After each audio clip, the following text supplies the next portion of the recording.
هل اتعلم تسويق ولا اجيب ماركتير يشتغل لي واريح دماغي؟ تعال نعرف مع بعض.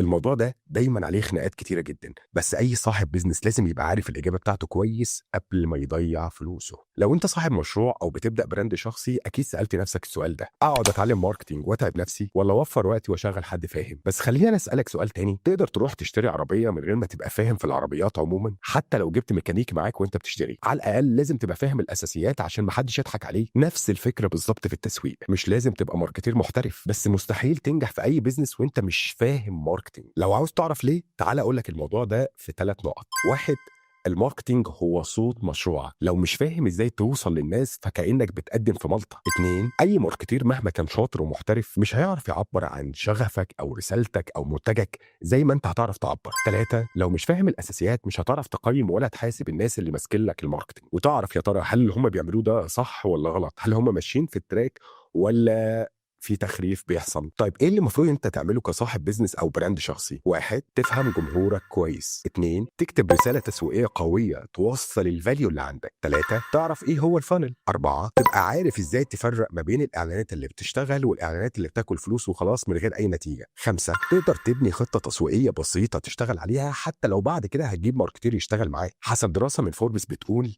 74% من أصحاب المشاريع اللي فاهمين في التسويق بيحققوا ROI اعلى من اللي بيعتمدوا كليا على مسوقين خارجيين. قول لي بقى كده في الكومنتات، لو انت صاحب مشروع وبتفكر تبدا تتعلم تسويق الفتره الجايه، ايه اكتر حاجه حاسس ان هي محتاجه توضيح بالنسبه لك عشان تبقى فاهمها اكتر وتبدا تحقق النتائج اللي انت عاوزها؟ هستنى ردك في الكومنتات. السلام عليكم.